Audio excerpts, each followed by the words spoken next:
दैनंदिन कामकाज आपल्या आयुष्याचा मोठा कालावधी आपल्या उपकेंद्राच्या ठिकाणी कामाच्या ठिकाणी जातो, तेव्हा ही सुरक्षितता पावलोपावली बाळगणं ही आपल्या सर्वांची खूप महत्वाची जबाबदारी बनते. स्वतःची सुरक्षितता आणि आपल्या सर्व सहकाऱ्यांची सुरक्षितता. त्याबाबत आपण सुरुवात करूया.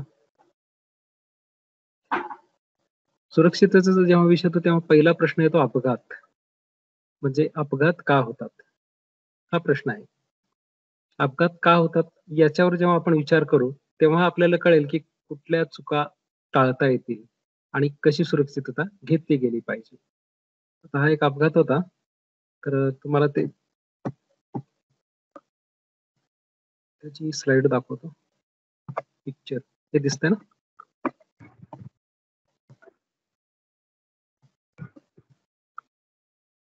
आपला एक कर्मचारी होता उपकेंद्रामध्ये. एक आउटेज होतं. परंतु आउटेज मध्ये काय होतं, ब्रेकर ऑफ होता. Line side isolator open, line side earth close. परंतु बस आयसोलेटर ओपन केला गेला नव्हता. आणि अशा वेळेस आपला हा टेक्निशियनने तिथे डिस्चार्ज रॉड टाकण्याचा प्रयत्न केला आणि हा अपघात झालेला आहे. म्हणजे त्याचं थोडंफार निष्काळजी झालं की दुर्लक्ष झालं की हा बस आयसोलेटर ओपन आहे की नाही याची खात्री न करता त्या व्यक्तीने हा डिस्चार्ज रॉड या ठिकाणी लावला आणि तत्क्षणी या अपघाताला त्याला सामोरं जावं लागलं. अपघात का होतात मित्रांनो, त्याची आपण काही कारण पाहूया. पहिल्यांदा बरेचसे तुम्हाला माहिती असतील तर त्याची आपली उजळणी होऊन जाईल आणि बरेचसे नवीन नवीन तुम्हालाही माहिती होतील. तुम्हाला काय माहिती असेल तुम्ही आम्हाला सर्वांना शेअर करा. निश्चित ते सर्वांच्या फायद्याचं ठरेल. अपघाताची कारण कोणते कोणते? तर शक्यतो आपले बरेचसे कर्मचारी जे आता कंट्रोल रूम मध्ये काम करतात ऑपरेशन मध्ये, जेव्हा एखाद्या फिडरचं परमिट असतं किंवा आउटेज आहे एखाद्या फिडरचं, तर अपेक्षित आहे की तो फिडरचा ब्रेकर बंद करणं आणि त्या फिडरवर परमिट देणं. समजा एखादी लाईन आहे, तर कोंडवा सर्किट 1 लाईन आहे. कोंडवा लाईनचा फिडर तो ब्रेकर बंद करणं अपेक्षित आहे, हँडट्रिप करणं दोन्ही एंडने, आणि त्यानंतर दोन्ही एंडने ऑपरेशन करून परमिट त्याच फिडरवर देणं आवश्यक आहे. समजा एखादी लाईन आहे जी कोंडवा सर्किट 1 आणि एक सर्किट 2 आहे. कधी कधी असं झालेलं की सर्किट 1 ची लाईन बंद केली जाते आणि सर्किट 2 वर परमिट दिलं जातं. छोट्या छोट्या गोष्टी आहेत, घाई गडबडीत होतात, आपल्यालाही लक्षात येत नाही, कारण आपण बरीच वर्षे काम करतो की आपल्याला वाटतं की आपल्याकडून काही चूक होत नाही. जसं मित्रांनो क्रिकेटपटू आपला सचिन तेंडुलकर, क्रिकेटचा देव, ज्याला आपण क्रिकेटचा देव म्हणतो, तो सुद्धा जेव्हा बॅटिंग साठी उतरायचा तर प्रत्येक सेफ्टी इक्विपमेंट घालून तो उतरत होता. कारण सुरक्षितता महत्वाची. सुरक्षित तुम्ही राहाल, सुरक्षित ती साधनं वापराल तर तुम्ही निश्चित तुमची सेंचुरी, तुमच्या सामन्यामध्ये सेंचुरी करू शकाल, नाबाद राहू शकाल. नाहीतर तुमची विकेट केव्हाही पडू शकते जर तुम्ही सुरक्षिततेबाबत दुर्लक्ष केलं. दुसरा मुद्दा आहे अपघाताचं काय कारण असू शकतं की ब्रेकर बंद करण्याच्या आधीच लाईनवर परमिट देणे. कधी कधी घाई गडबडीत परमिट दिलं. हा जो अपघात झाला असाच झाला मित्रांनो, बऱ्याचशे घाई गडबडीत झालेला आहे. घाई गडबडीत जेव्हा कामं करतो त्याच वेळेस बरेचसे अपघात होतात. सर्वांना आपली प्रक्रिया माहित आहे, परमिटची प्रक्रिया माहित आहे, आउटेजची प्रक्रिया माहित आहे, कशी कशी पद्धत आपण अवलंबली पाहिजे ते सर्वांना माहित असतं. परंतु बऱ्याच वेळा ओव्हर कॉन्फिडन्स आणि घाई गडबड, वेळ वाचवण्याच्या नादात किंवा घाई गडबडीत पटकन काम उरकण्याच्या गडबडीत बरेचसे अपघात होतात.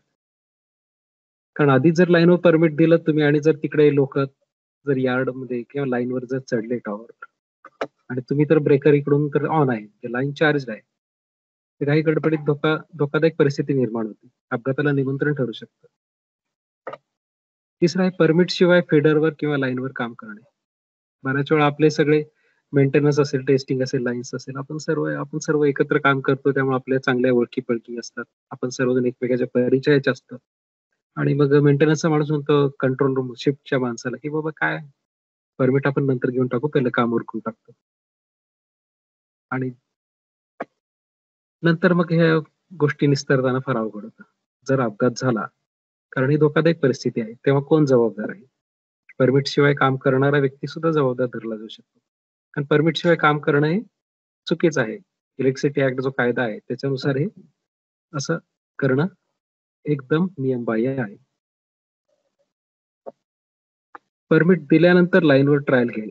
आता एखादी लाईन ट्रिप झाली समजा आणि लाईनचे लोक पेट्रोलिंगला गेले किंवा त्याच्यावर परमिट दिलंय तुम्ही आणि साहेबांचा फोन येतो की एखादी ट्रायल घेऊन टाका बघू लाईन स्टँड होते का. आणि आता साहेबांनी सांगितले म्हणल्यावर आपण ऐकतोच. परमिट दिलेलं हे साहेबांना सांगणं गरजेचं असतं. कारण हे सुद्धा अपघाताला निमंत्रण ठरू शकतं. परमिट दिलेलं आहे अशा वेळेस जोपर्यंत कुठलंही परमिट परत येत नाही तोपर्यंत ट्रायल घेणं हे धोकादायक ठरू शकतं. 400 केव्ही सबस्टेशन बाबळेश्वर या ठिकाणी बस्ट झालेला सर्किट ब्रेकर आहे. हा फोटो याच्यासाठी दाखवला मित्रांनो, आपण यार्डामध्ये बऱ्याच वेळा काम करतो, फिरतो, यार्डात आउटेज असतं किंवा इतर कामानिमित्त आपण यार्डामध्ये वावरत असतो स्विच यार्डमध्ये. तर निश्चित त्यावेळेस आपण आपली सेफ्टी उपकरणं जी आहेत, सुरक्षित साधनं, त्याचा वापर करणं नितांत गरजेचं ठरतं. कारण हा जो ब्रेकर बस्ट झाला, रविवारचा दिवस होता 9 सप्टेंबर 2009 सकाळी 10:50 शंट रिएक्टर, तुम्हाला जर बस रिएक्टर माहित असेल, 400 केव्हीत कोण काम करते त्यांना माहित असेल. बस रिएक्टरचं ऑपरेशन एल-डी कळवा सांगतं, की जेव्हा व्होल्टेज वाढलेलं असतं, त्यावेळेस हा बस रिएक्टर इंडक्टिव्ह असतो ना, इंडक्टन्स हा सर्व्हिसमध्ये घ्यायला सांगितला जातो. आणि जेव्हा व्होल्टेज कमी होतं त्यावेळेस हा बस रिएक्टर सर्व्हिसमधून काढायला सांगितलं. तुम्ही ब्रेकर त्याचा हँड ट्रिप करायला एल-डी कळवा सांगता आपल्याला. 400 केव्ही जिथं बस रिएक्टर इन्स्टॉल आहे त्या ठिकाणी. असंच एल-डी कळवाने सांगितलं, की हा बस रिएक्टर तुम्ही सर्व्हिसमध्ये घ्या आणि जेव्हा ब्रेकर ऑपरेशन झालं आणि काही सेकंदामध्ये हा ब्रेकर अतिउच्च दाब किंवा व्होल्टेज स्ट्रेसमुळे हा ब्रेकर बस्ट झाला. कारण बस रिएक्टरचं तुम्हाला माहित असेल की ऑपरेशन दिवसातून 2-3 ऑपरेशन बस रिएक्टरच्या ब्रेकरचे होतातच होतात. एकदा सकाळी सर्व्हिसमधून काढणं, संध्याकाळी सर्व्हिसमध्ये घेणं नॉर्मली. व्होल्टेज जेव्हा वाढतं तेव्हा सर्व्हिसमध्ये हा घ्यावा लागतो. अशा प्रकारे मित्रांनो केव्हाही यार्डामध्ये काही होऊ शकतं. या दृष्टीने मी तुम्हाला सांगू इच्छितो. हा फोटो दाखवण्याचा उद्देश तो आहे, की जेणेकरून आपण स्विच यार्डमध्ये वावरताना निष्काळजीपणा टाळला पाहिजे. अपघाताची आणखी काय कारण असू शकतात. फीडरवर दिलेले सर्व परमिट परत केले गेले किंवा नाही याची खातरजमा न करता ब्रेकर चालू करणे. समजा आता एखाद्या लाईनवर आउटेज आहे तर त्यावेळेस त्याचं लाईन मेंटेनन्स गँगला परमिट दिलेलं असतं. टेस्टिंगलाही वेगळं परमिट असतं. आपल्या सबस्टेशनच्या मेंटेनन्सला एक वेगळं परमिट असतं. तर हे सगळे परमिट परत आलेत की नाही याची खातरजमा न करता जर ब्रेकर चालू केला आणि काही लोक तिथे जर काम करत असतील, त्यांचं अजून परमिट परत आलेलं नाही, तर ते धोकादायक ठरू शकतं. लाईन इक्विपमेंट पूर्णपणे डिस्चार्ज किंवा आयसोलेट झाली किंवा नाही याची खातरजमा न करता लाईनवर चढणे. हेच काही गडबडीचं कारण आहे. जेव्हा आपण परमिट घेतलेलं आहे ना, तर काम करायचं आहे. पण ती लाईन दोन्ही साइडने आयसोलेटर ओपन केलेले आहेत. ब्रेकर हँड ट्रिप आहे, आयसोलेटर ओपन आहे. नंतर आर स्विच दोन्ही सबस्टेशनचे क्लोज केलेले आहेत का? या सर्व गोष्टीची जोपर्यंत खातरजमा करत नाहीत, त्याच्यापूर्वी काही गडबडीत कुठल्याही कामाला सुरुवात करणं धोकादायक ठरू शकतं. तेच योग्य प्रकारे अर्थिंग केल्याची खातरजमा न करता इक्विपमेंटवर चढणे. अर्थिंग स्विच दोन्ही साइडने क्लोज करणं हे खूप महत्वाचं. दोन्ही एंड असतील. लाईनचे दोन्ही एंडचे सबस्टेशन्स आहेत. तर दोन्ही एंडच्या सबस्टेशनमध्ये अर्थिंग स्विच क्लोज केलं गेलं पाहिजे. त्यानंतर आपण लोकल अर्थिंग जेव्हा आपण सबस्टेशन किंवा लाईनवर काम करतो, तर तुमचं लोकल डिस्चार्ज रॉड आहेत. लोकल अर्थिंग करणं, ते व्यवस्थितरित्या करणं हे पण खूप महत्वाचं ठरतं. त्याची तुम्हाला पद्धत माहीत असेलच, अर्थिंग कसं केलं जावं. जेव्हा त्याचं ते अर्थिंग रॉडचं जे वायरचं टोक आहे, पहिल्यांदा ते आपण जिथं अर्थिंग स्ट्रक्चर आहे किंवा जिथं आपलं सबस्टेशनचं स्ट्रक्चर आहे, कुठल्या इक्विपमेंटचं स्ट्रक्चर, जो अर्थला जवळ असेल, तिथला आपण नट बोल्ट लूज करतो आणि त्या ठिकाणी ती अर्थिंग त्याची वायर चांगल्या पद्धतीनं गुंडाळतो. तो नट बोल्ट चांगल्या पद्धतीनं टाईट करतो, लूज न ठेवणं आणि त्यानंतरच जो अर्थिंगची जी कॉपर पट्टी आहे, ती व्यवस्थितरित्या वरच्या कंडक्टरच्या संपर्कात आणणं आणि जो काही कंडक्टरमध्ये जो काही इंडक्शन व्होल्टेज असेल ते अर्थ करणं किंवा डिस्चार्ज करणं ही आपली पद्धत. काढताना त्याच्या रिव्हर्स हे सर्वांना माहीत असणार आहे. बऱ्याच वेळा घाई गडबडीत उलटी प्रक्रिया केली जाते. आधी वरती कंडक्टरवर तो कॉपरची पट्टी त्याच्या संपर्कात येते आणि नंतर त्या व्यक्तीच्या हातातच राहतं ते अर्थ टोक आणि अशा वेळेस बरेच अपघात झालेले आहेत. वैयक्तिक सुरक्षेच्या साधनांचा उपयोग न करणे. पर्सनल प्रोटेक्टिव्ह इक्विपमेंट म्हणतो आपण त्याला शॉर्टकटमध्ये PPE. जसं आपलं सेफ्टी शूज आहे, सेफ्टी हेल्मेट आहे, हँड ग्लोव्ज आहेत, सेफ्टी बेल्ट आहे. सेफ्टी बेल्ट जुन्या काळी आपण सेफ्टी रोप वापरायचो. रोपचा सुद्धा सेफ्टी बेल्ट प्रमाणे वापर केला जातो. आता अत्याधुनिक सेफ्टी बेल्ट सुद्धा आलेले आहेत. तर आपण बऱ्याच ठिकाणी वापरत असाल. तर बाकी एजन्सीचे पण लोक तुम्ही पाहिलं एजन्सीच्या लोकांकडे त्यांच्या स्टाफकडे सुद्धा हे सुरक्षेचे उपकरण असणं आवश्यक आहे. जिथे जिथे शक्य आहे तिथे तिथे सेफ्टी शूज वापरणं, सेफ्टी हेल्मेट तर आवश्यक वापरणं कंपल्सरीली आणि सेफ्टी बेल्ट जेव्हा तुम्ही उंचावरचं काम करतात तिथे सेफ्टी बेल्ट तुम्हाला सुरक्षित ठेवण्याचं काम करतो. चुकून जरी तुमच्या हाताला कुठे धक्का लागला किंवा तुमचा तोल जरी जाण्याचा संभव असला तर त्यावेळेस सेफ्टी बेल्ट तुम्हाला वाचवू शकतो खाली पडण्यापासून. हँड ग्लोव्ज मित्रांनो, माझे वडील आपल्या पारेषण कंपनीमध्येच सिनियर ऑपरेटर रिटायर झाले आणि लहानपणापासून मी आपल्या सबस्टेशन कॉलनीमध्येच वाढलेलो आहे. तर लहानपणी मी पाहायचो आपले जे स्टाफ आहेत, हा जो हँड ग्लोव्ज आहे, ही पक्कड आहे, प्लायर आहे, स्पॅनर आहे, पाना आहे, स्क्रू ड्रायव्हर याचा वापर कसा करायचे? तर मी लहानपणी पाहत आलेलो की हे सर्व तिन्ही ह्या जे 3 वस्तू आहेत, प्लायर असेल, पाना असेल किंवा स्क्रू ड्रायव्हर असेल, या सगळ्या तिन्ही वस्तू ह्या हँड ग्लोव्हजच्या आतमध्ये टाकल्या जायच्या आणि हँड ग्लोव्हज घेऊन मग यार्डात जाणार. यार्डात गेल्यानंतर काय करायचं? हा हँड ग्लोव्हज तो जो अर्थ स्विच किंवा तो आयसोलेटरचं जे हँडल आहे, त्याला गुंडाळला जायचा आणि त्यानंतर ते ऑपरेशन केलं जायचं. मला प्रश्न पडायचा ह्याला हँड ग्लोव्हज का म्हणायचं? तर मित्रांनो ते हँड ग्लोव्हज आहेत ते हातात घालण्यासाठी असतात. कारण तुम्ही जर त्यांचा वापर जर अशा वस्तू किंवा उपकरणं छोटी-छोटी स्क्रूड्रायव्हर, पाने हे ठेवण्यासाठी जर केलात, तर त्या हँड ग्लोव्हजची इन्सुलेशन खराब होणार. वारंवार तुम्ही जे ठेवून आणि इन्सुलेशन जर खराब झालं, तर एक दिवस ते तुम्हालाच धगा देणार. आणि शेवटी ते आपल्या सर्व कर्मचाऱ्यांचं कुठल्याही धोकादायक स्थितीपासून इंडक्शन व्होल्टेज असेल किंवा कुठल्या शॉकपासून संरक्षण करण्यासाठी हँड ग्लोव्ज आहेत. ते हँड ग्लोव्ज निश्चितपणे हातातच घातले पाहिजे. त्याच्यात कुठलीही दुसरी वस्तू ठेवू नये. त्याची व्यवस्थित निगा राखली पाहिजे. त्याची व्यवस्थित हाताळणी केली पाहिजे. पक्कड, पाने, स्क्रूड्रायव्हर इत्यादी वस्तू हँड ग्लोव्जमध्ये ठेवणे.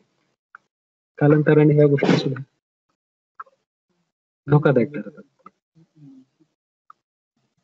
लाईन अथवा इक्विपमेंटवर चढलेले असताना मोबाईलवर बोलणे. आजकाल आता मोबाईल प्रत्येक कर्मचाऱ्याकडे आहे. साहेबांकडे तर असतोच असतो. प्रत्येक स्टाफकडे आता मोबाईल आहे. स्मार्टफोन आहे. तर निश्चितच हे आपल्या कामावरचं लक्ष विचलित करू शकतं आणि त्याच्यावरून सुद्धा अपघाताला निमंत्रण ठरू शकतं. तर शक्यतो काळजी घ्यायची आहे. मोबाईलचा वापर टाळायचा आहे. इमर्जन्सी काय असेल ते तरच बोला. शक्यतो जेव्हा तुम्ही टॉवरवर किंवा कुठल्या स्ट्रक्चरवर चढलेले आहात, त्यावेळी शक्यतो मोबाईलचा वापर टाळणं गरजेचं आहे. वारंवार एखाद्या ठिकाणची फ्यूज जाते म्हणून तिथं जास्त रेटिंगची फ्यूज टाकणं. पुढच्या वेळेस आपल्याला ती धोकादायक ठरू शकते.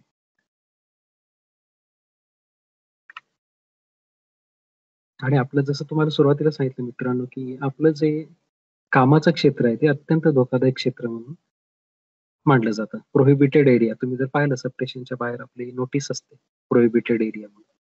तिथं दुसऱ्या इतर व्यक्तींना, सर्वसामान्य नागरिकांना, इतर व्यक्तींना, अनऑथराइज्ड व्यक्तींना प्रवेश नाहीये. तर अनधिकृत व्यक्तींना यार्डमध्ये प्रवेश टाळला पाहिजे. ज्या कोणी स्किल्ड एम्प्लॉईज आहेत, स्किल्ड लेबर आहेत, आपले स्टाफ आहेत, त्यांनाच यार्डमध्ये प्रवेश आहे. असंच मित्रांनो एका ठिकाणी substation 132 KV Nevasa substation Ahmednagar जिल्ह्यामध्ये आहे. त्या ठिकाणी स्टेशन ट्रान्सफॉर्मरला आग लागली होती. तर तो पेटला होता आणि त्याच्यामध्ये वॉचमन जळून त्याचा मृत्यू झाला. स्टेशन ट्रान्सफॉर्मर एकदम यार्डच्या अगदी सेंटरला होतं, स्विचयार्डच्या सेंटरला होतं. की तिथे वॉचमनचं काही काम नव्हतं. तर मित्रांनो त्या ठिकाणी काय होत होतं, की वॉचमनचा उपयोग ऑपरेशन करण्यासाठी म्हणून केला जात होता. वॉचमन पण त्याचे सहकार्य म्हणून ते एकमेकांच्या ओळखी म्हणून त्यांच्या संबंध रिलेशन चांगले म्हणून ते वेगवेगळं ऑपरेशन करायला मदत करायचा. आणि अशी एक परिस्थिती आली. परंतु मित्रांनो वॉचमन हा ऑथराइज्ड नाहीये कुठलंही ऑपरेशन करण्यासाठी आणि जेव्हा तो मृत्यू पावला, त्यानंतर त्याचा गावकऱ्यांचा मोठा मोर्चा आला. त्यांनी प्रेत ते सबस्टेशन समोरच ठेवलं. खूप मोठं आंदोलन झालं, की आम्हाला नुकसान भरपाई द्यावी, त्यांच्या वारसाला नोकरी द्यावी. तर मित्रांनो हा व्यक्तीच जेव्हा यार्डमध्ये काम करण्यासाठी अधिकृत नाहीये, तर त्यावेळेस त्याचं तर नुकसान झालं, त्याच्या कुटुंबाचं नुकसान झालं आणि आपल्या सबस्टेशनमध्ये सुद्धा मोठा ऑकरन्स झाला. तर अशा गोष्टी शक्यतो टाळणं गरजेचं आहे. अधिकृत व्यक्तींनीच यार्डमध्ये आपलं हे स्किल्ड जे आपलं काम आहे, धोकादायक काम, ते करण्यासाठी आपणच ऑथराइज्ड आहोत. आपली ऑथरायझेशन लिस्ट असली पाहिजे. ऑथरायझेशन लिस्टमध्ये प्रत्येक कर्मचाऱ्याचं नाव सुद्धा असलं पाहिजे. त्यांनीच तिथं काम करणं अपेक्षित आहे. त्या व्यतिरिक्त बाहेरच्या व्यक्तींनी तिथं काम करणं अपेक्षित नाही. एजन्सीचे लेबर सुद्धा स्किल्ड असावेत आणि ते सुद्धा आपल्या परमिट होल्डरच्या सुपरविजन खाली काम करणं अपेक्षित आहे. लाईन इक्विपमेंटवर चढलेल्या सहकार्याची थट्टा मस्करी करणे. आता मी बोलताना थोडं गंभीर वाटत असेल किंवा ऐकताना गंभीर वाटत असेल मित्रांनो, पण काही सहकारी आहेत त्यांना चेष्टा मस्करी करण्याची खूप सवय असते. निश्चितच जीवनाचा आनंद लुटला पाहिजे, आनंद वाटलाही पाहिजे, थट्टा मस्करी करत हसत खेळत जगलं पाहिजे. पण मित्रांनो, थट्टा मस्करी इतर वेळी ठीक आहे. जेव्हा आपण काम करतो, कामाच्या ठिकाणी शक्यतो या गोष्टी टाळाव्यात. कारण त्याने सुद्धा आपला कर्मचारी धोकादायक परिस्थिती असू शकतो. तो वरती चढलेला आहे, त्याचा बॅलन्स जाऊ शकतो. शक्यतो या गोष्टी टाळणं गरजेचं आहे. कामात व्यस्त असणाऱ्या कर्मचाऱ्याचे लक्ष विचलित करणे, याचाच प्रकार आहे. सहज त्याला खालून खाली थांबलेला व्यक्ती दगड मारतोय, खडे मारतोय. तो बिचारा कामात व्यस्त आहे आणि त्याला तुम्ही असं जर लक्ष विचलित करण्यासाठी दगड मारतोय, खडे मारतोय, तर निश्चितच त्याचा काम करताना बॅलन्स जाऊ शकतो. धोकादायक परिस्थिती निर्माण होऊ शकते.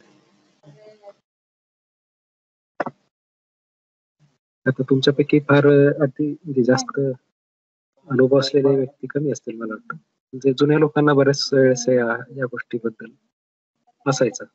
कामाबद्दल ओव्हर कॉन्फिडन्स जो म्हणतो. कारण आपण सतत एक काम करून आपल्याला तो ओव्हर कॉन्फिडन्स येतो की मी अगदी डोळे झाकून हे काम करू शकतो. जसं तुम्हाला मगाशी सुद्धा सचिन तेंडुलकरचं उदाहरण सांगितलं. एवढा मोठा निष्णात खेळाडू आहे. परंतु प्रत्येक चेंडू हा तो सावधपणे खेळतो. तशाच पद्धतीने आपण सुद्धा आपलं रोजचं काम हे तेवढ्याच जबाबदारीनं आणि तेवढ्याच काळजीपूर्वक करणं गरजेचं आहे. आणि शेवटी जेव्हा एखादा धोका येतो तेव्हा ती यंत्रणा पण पाहत नाही की तुम्ही जुने एम्प्लॉई आहात की नवीनच आहे, काल परवा जॉईन झालाय. हे कोणी पाहत नाही. त्यामुळे खबरदारी हाच सगळ्यात चांगला उपाय आहे. कामाच्या वेळी निष्काळजीपणे ओव्हर कॉन्फिडन्स किंवा नेग्लिजन्स म्हणतो. जे काही आपले महत्वाचे किट्स असतात त्याचा व्यवस्थित वापर करणं. घाई गडबडीत अर्थरॉड कुठे इकडे तिकडे न टाकणं, व्यवस्थित गोळा करणं, त्याची वायर व्यवस्थित गुंडाळून ठेवणं. प्रत्येक जी काही आपली उपकरणं लागतात त्याचा व्यवस्थित वापर करणं. त्या गोष्टी खूप महत्वाच्या आहेत.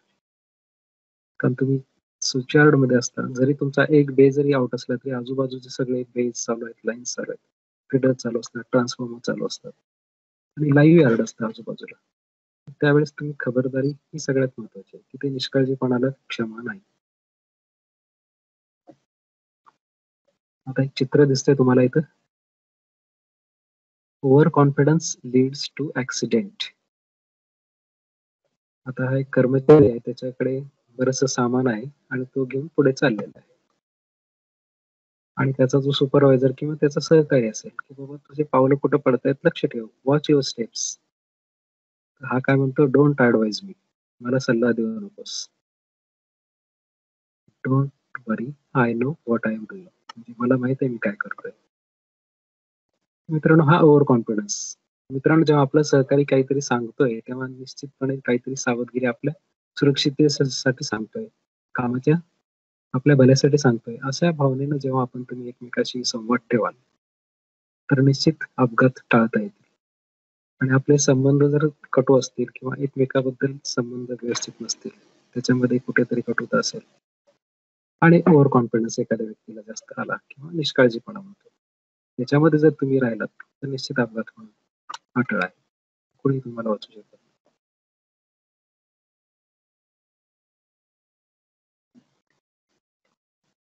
अपघाताचे आणखी एक कारण काय असू, मन किंवा शरीर अस्वस्थ असताना कामावर येणे. मानसिक अस्वस्थ असेल किंवा मानसिकरित्या तुम्ही स्वस्थ नाहीत किंवा काही मानसिक त्राग आहे, चिडचिड आहे, ताण आहे मनावर काही, किंवा शरीराने आजारी आहात, समजा अंगामध्ये ताप चढलेला आहे. सध्या तर कोरोनाचं वातावरण आहे. सर्वजणांना विनंती की आपण सर्वजण खबरदारी घ्या आणि घेत असालच. आपल्याला सगळं शेवटी आपण सगळे इमर्जन्सी सर्व्हिसेस मध्ये येतो. आणि आपण आपले काम करणं तर गरजेचं आहेच. पण निश्चित आपण आपल्या जीवाची आणि आपल्या सर्व सहकार्याची, कुटुंबियाची काळजी घेऊन आपण निश्चित काम करत असाल याची खात्री आहे.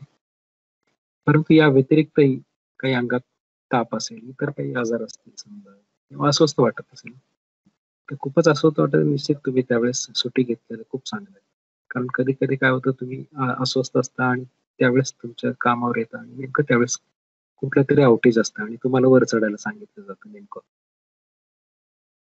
हे अपघाताला कारण ठरू शकतं. किंवा कमीत कमी तुम्ही तुमचे इन्चार्ज असतील किंवा जे कोणी परमिट होल्डर असेल त्यांना तुम्ही विश्वासात घेऊन सांगितलं पाहिजे, की जरा माझी तब्येत जरा ठीक वाटत नाही. तर मी ग्राउंडवर करतो कालचं जे काय असेल ते सांगतो.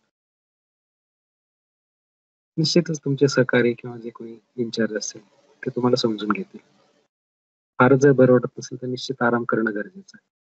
कारण अशा स्थितीत जर तुम्ही काम कराल, कुठल्या इक्विपमेंटवर चढाल, तुमचा जीव धोक्यात येऊ शकतो. घरगुती अडचणी किंवा व्यक्तिगत ताणतणाव इत्यादीमुळे कामामध्ये लक्ष नसणे. बरेचसे आता मला वाटतं सर्वजण लग्न झालेले असतील. काही नवीन असतील त्यांचे अजून आता होणार असतील. लग्न जमले असतील. कोरोनामुळे काही जणांची लग्न टळली असतील. बरेच जणांचे विवाह झाले. संसार प्रत्येकाला आहे. संसारिक जबाबदारी आहे. याच्यामध्ये बरेचसे रिलेशन्स खराब होतात. मानसिक ताण असतात. त्याच्यामुळे कधी-कधी कामावर परिणाम होऊ शकतो. आणि त्या ताणामध्ये जर तुम्ही कामावर आलात किंवा त्याचा काही मोबाईल बोलणं आलं, कोणाचा काही फोन आला, याचाही परिणाम आपल्या कामावरचं लक्ष विचलित होण्यात होऊ शकतो आणि अपघाताला कारण ठरू शकतो. कामाच्या ठिकाणी आपण मित्रांनो एकटेच साहेब आपले एकटेच इन्चार्ज असतील इंजिनियर किंवा आपले फोरमन किंवा एकटा मी एक टेक्निशियन पूर्ण काम पूर्ण करू शकत नाही. शेवटी आपलं टीम वर्क आहे. कारण आपली मेंटेनन्स गँग असते, टेस्टिंग गँग असते, लाईन मेंटेनन्स गँग असते, ऑपरेशनची टीम असते आणि प्रत्येक ठिकाणी टीम वर्क आहे तर टीममध्ये एक चांगलं वातावरण असणं खूप गरजेचं आहे.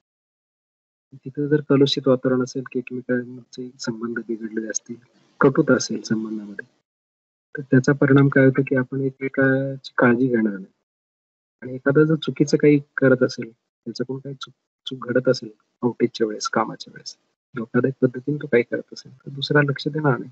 जाऊ दे मला काय त्याच्यामध्ये आणि परिणाम अपघात. उद्या दुसऱ्याची आज त्याची वेळ आली, उद्या प्रत्येक माझी वेळ येईल. म्हणून शक्यतो हे टीम वर्क आहे. प्रत्येकाने एकमेकाला समजून घेत, सांभाळून घेत, सगळ्यांना एकमेकाला सुरक्षित करत, ही प्रत्येक काम आपलं करणं गरजेचं आहे. मद्याच्या अंमलाखाली असताना कामावर येणे किंवा काम करणे हा 20वा पॉइंट आहे.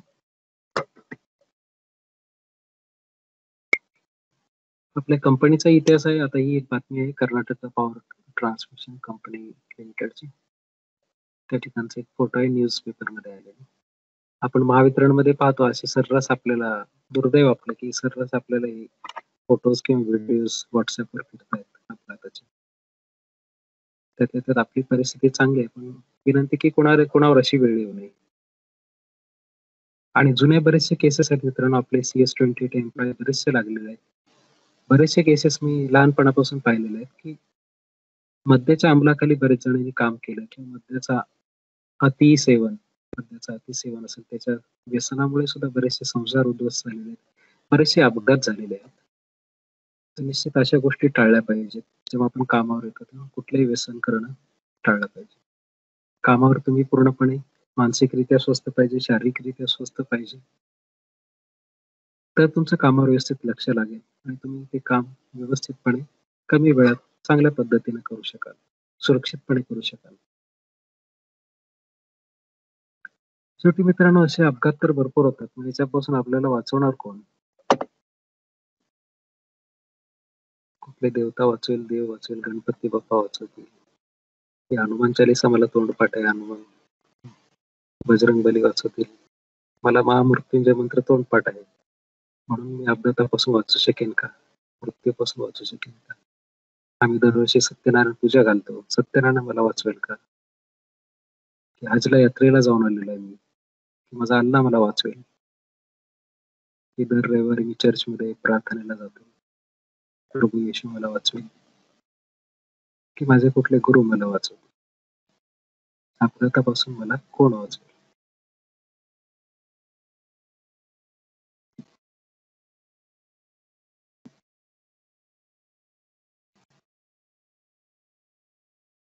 अपघातापासून आपल्याला 2च मंत्र वाचू शकतात.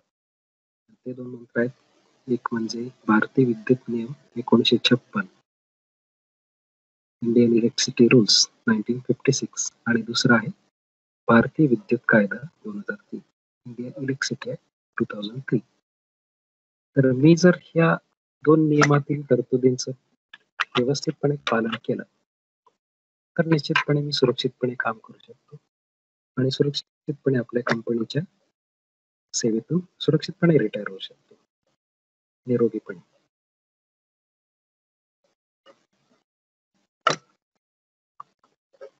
ह्या ज्या 2 नियम आहेत त्याच्यामधल्या काही तरतुदी आहेत त्या मराठीमध्ये तुम्हाला सोप्या भाषेमध्ये एक महत्वाच्या सुरक्षित सूचना आहेत ते आपण पाहूयात. सुरक्षिततेबद्दल महत्वाच्या सूचना.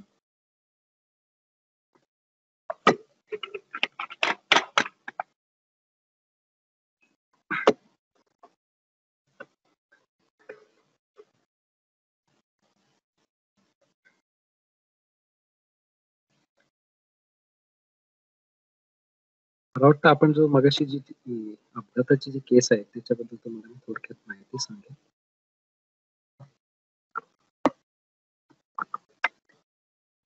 मला दिसतंय 220 केव्ही यार्ड होतं. 220 केव्ही बस आहे, ब्रेकर आहे, लाईन आयसोलेटर, बस आयसोलेटर, लाईनर स्विच आणि इकडे लाईन आहे 220 केव्हीची लाईन. मित्रांनो ऑपरेशन एक त्या दिवशी एका एक्झिक्युटिव्ह इंजिनियरचा सेंड ऑफ होता संध्याकाळी 5:30च्या आसपास आणि दुपारी एक्झिक्युटिव्ह इंजिनियरनी सबस्टेशन मध्ये कॉलनीमध्ये जेवण दिलं होतं. सर्वांनी जेवण वगैरे व्यवस्थित जेवणाचा आस्वाद घेतला सर्व कर्मचाऱ्यांनी आणि दुपारी जेवण झाल्यावर त्यांना समजलं की एका लाईनवर आउटेज घेतलेलं आहे. लाईनवर दुसऱ्या एंडच्या सबस्टेशन मध्ये काहीतरी काम करतात लाईनवर. मेंटेनन्सच्या लोकांना समजलं तर ते मेंटेनन्सच्या लोकांना वाटतं की आपल्या इथलं की रेड हॉट आहे जो लाईनर स्विच आहे ना लाईन आयसोलेटर त्या ठिकाणचे जे काही गंजलेले नटबोल्ट आहेत ते हॉटस्पॉट आपण अटेंड करूयात 5-10 मिनिटात काम होऊन जाईल आणि नंतर मग संध्याकाळी 5-5:15ला आपण कार्यकारी अभियंत्यांच्या सेवानिवृत्तीच्या कार्यक्रमाला तिथे जाऊयात 10-15 मिनिटात काम. अशा पद्धतीनं हेड फोरमन कंट्रोल रूमला गेले. हेड फोरमन आणि जे शिफ्ट इन्चार्ज होते चांगले जुने मित्र ओळखीचे कारण एकत्र काम करतात बऱ्याच वर्षापासून चांगले रिलेशनशिप आहे त्यांची. हेड फोरमन म्हणाले की तुम्ही परमिट लिहून ठेवा तुम्ही. शिफ्ट इन्चार्ज काय म्हणाले की फक्त लाईन साइड आयसोलेटर ओपन आहे आणि लाईनला परमिट दिलेलं आहे आणि अर्थ स्विच क्लोज आहे.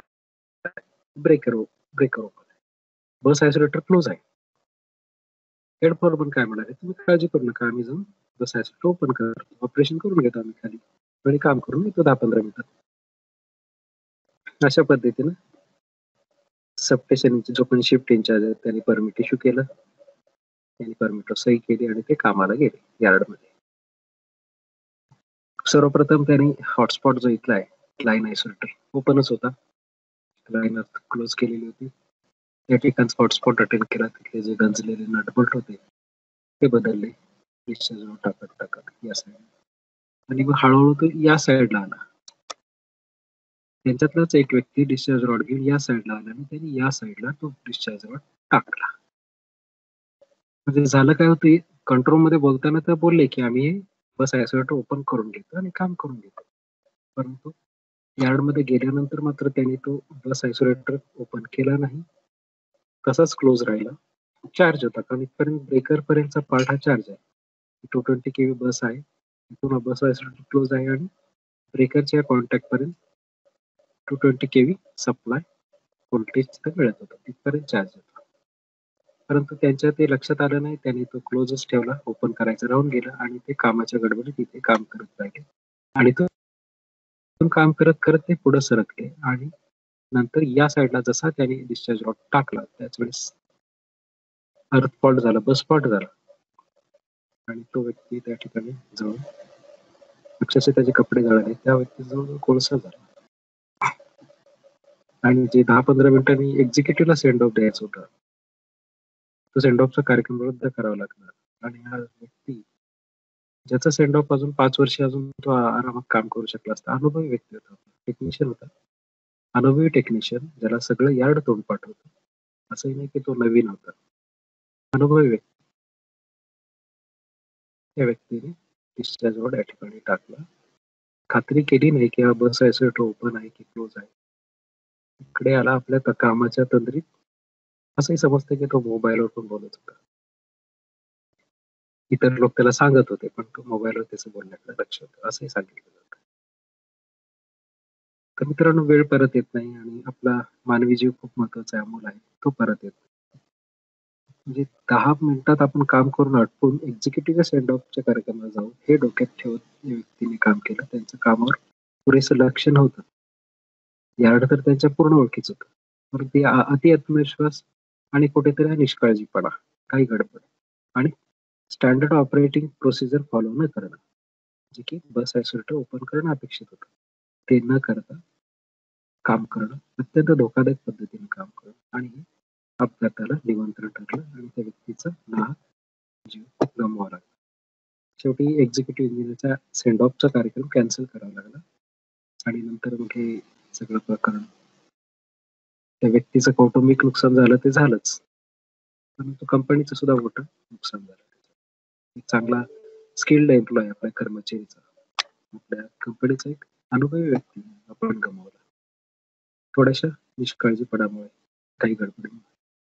तर आपण पाहूया थोडक्यात ब्रेकर, आपले जे महत्वाचे जे काही सूचना असतात, सुरक्षिततेच्या संदर्भात काय काय सूचना आहेत, त्याची परत एकदा आपण उजळणी करूया. जेव्हा एखाद्या फिडरवर आउटेज आहे, ब्रेकर बंद करणं, कंट्रोलचे जे खास करून जे आहेत ऑपरेशन करतात, त्यांच्यासाठी खास करून या सूचना महत्वाची, की ब्रेकर हँड ट्रिप करण्यापूर्वी स्वतःला प्रश्न विचारायचा. कारण तुमच्या कंट्रोलमध्ये बरेचसे पॅनल एकमेका शेजारी असतात. सर्किट 1, सर्किट 2 नाव एकच असतं. जसं आमच्याकडे तर माझ्यासमोर जेजुरी 1, जेजुरी 2 आहे. अशी जी नावं असतात, आयसीटी 1, आयसीटी 2, आयसीटी 3 किंवा ट्रान्सफॉर्मर, पॉवर ट्रान्सफॉर्मर 1, 2, 3 याच्यामध्ये गोंधळ होऊ शकतो. जसं जेजुरी 1 वर आउटेज आहे आणि मी जर जेजुरी 2 चा ब्रेकर हँड केला, तर चुकीचं आहे ना? खूप मोठी चूक आहे. निश्चित ब्रेकर हँड करण्यापूर्वी स्वतःला प्रश्न विचारायचा. पॅनल समोर तुम्ही उभे राहाल त्यावेळेस स्वतःला प्रश्न विचारायचा, आज कोणत्या फीडरवर आउटेज आहे आणि तुम्ही कुठल्या फीडर समोर उभा आहे, पॅनल समोर उभा आहे, मला कोणता पॅनल फीडर हँड ट्रिप करायचा आहे. स्वतःलाच हे 2-3 जर प्रश्न विचारले तर तुमच्याकडून चूक होणार नाही. हे खूप महत्वाचं आहे. जेव्हा तुम्ही स्वतःला प्रश्न विचारता तेव्हा तुम्ही सावध होता, सजग होता आणि बरोबर तुमच्याकडून योग्य तीच क्रिया होते. त्याच्यात चुकीचा फीडर तुमच्याकडून हँड ट्रिप केलं जाणार नाही. काही काही ठिकाणी झालेलं आहे, चुकून बोलत बोलत तिथे सबस्टेशनच्या स्टाफने इनकमर ट्रिप हँड ट्रिप केलेला आहे. म्हणजे अशा घटना गडबडीत होतात, थोड्याशा निष्काळजीपणाने. तर स्वतःला प्रश्न विचारायची सवय लावून घ्या जेव्हा तुम्ही कुठला ब्रेकर हँड ट्रिप करणार असाल.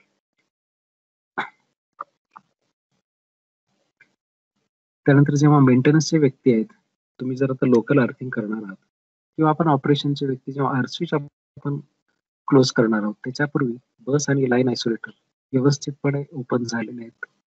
ते तो बे किंवा ती लाईन व्यवस्थितपणे ओपन झालेली आहे. दुसऱ्या एंडने पण ओपन झालेली आहे का? हे खात्री करणं गरजेचं आहे. दुसऱ्या एंडने पण लाईन आयसोलेटर ओपन केलाय का? त्याशिवाय आपला अर्थ स्विच क्लोज करायचा नाही. आपल्या एंडचा आपण लाईन आयसोलेटर ओपन केलं, ठीक आहे, बस आयसोलेटर ओपन केलं.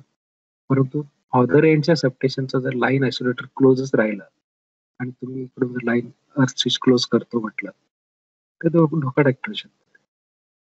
तर त्यासाठी लाईन अर्थिंग करण्यापूर्वी ती व्यवस्थितरित्या आयसोलेट झाली दोन्ही बाजूने, दोन्ही सबस्टेशन एंडनी, याची प्रथम खात्री करून घ्या.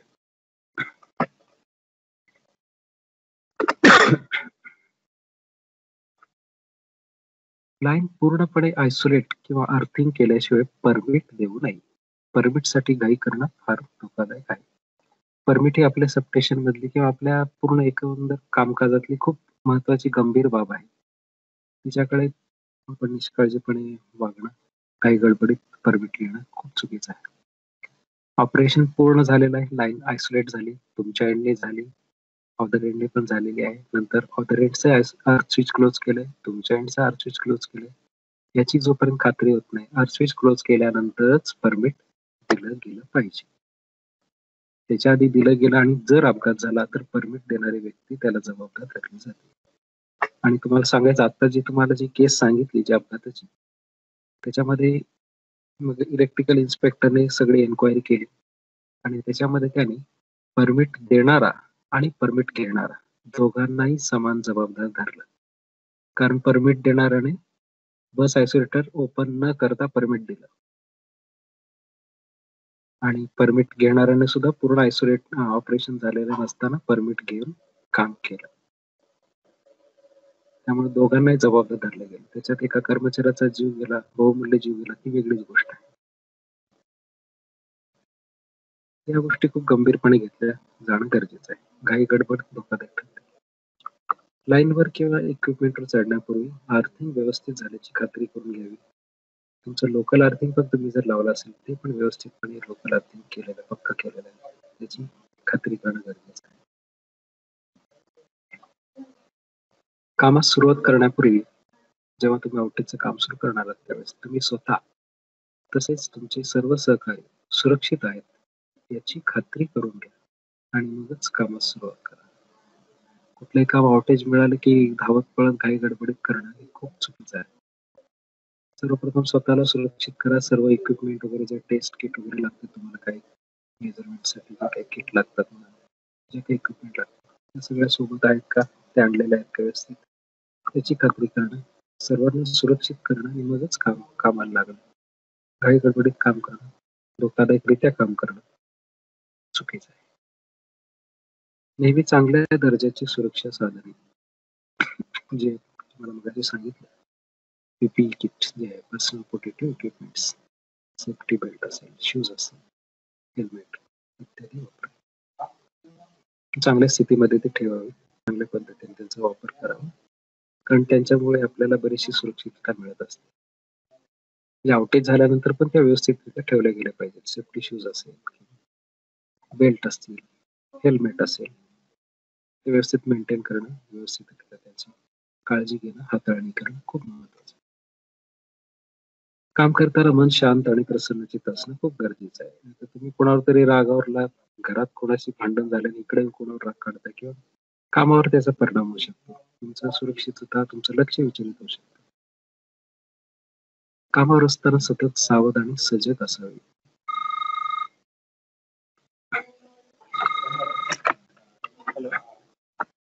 जसे आपले बॉडी सिक्युरिटी फोर्स आहेत, ऑर्डर सिक्युरिटी फोर्स BSF असेल किंवा आपले जे सीमा सुरक्षा दल आहे, सैनिक असतात, त्यांचं जसं काम आहे तसंच आपलं काम आहे. कंट्रोलचे कर्मचारी असतील तर त्यांना सतत सावध राहावं लागतं आणि सिस्टीमवर मॉनिटर करावं लागतं. तसंच आपण मेंटेनन्सचे कर्मचारी, मेंटेनन्सने पण वेळोवेळी मॉनिटरिंग करणं गरजेचं आहे. जे काही यार्ड असेल, ट्रान्सफॉर्मर असेल, ट्रान्सफॉर्मरचं टेम्परेचर असेल, बाकीच्या ज्या गोष्टी आहेत, सिलिकॉन, या सर्व गोष्टींचं निरीक्षण करणं आणि सावधपणे स्विचयार्डमध्ये वावरणं. कामावर असताना काम आउटेजच्या वेळेस सुद्धा अधिक सावध राहणं, सजग राहणं खूप गरजेचं आहे. कामाच्या ठिकाणी इतर ज्या गोष्टी आहेत त्यांना विश्रांती दिली पाहिजे.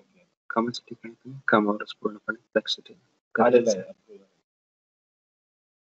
सदैव आपल्या कामावर लक्ष केंद्रित करा. जोपर्यंत तुमचं आउटेजचं काम होत नाही तोपर्यंत इतर गोष्टीचा विचार टाळला पाहिजे.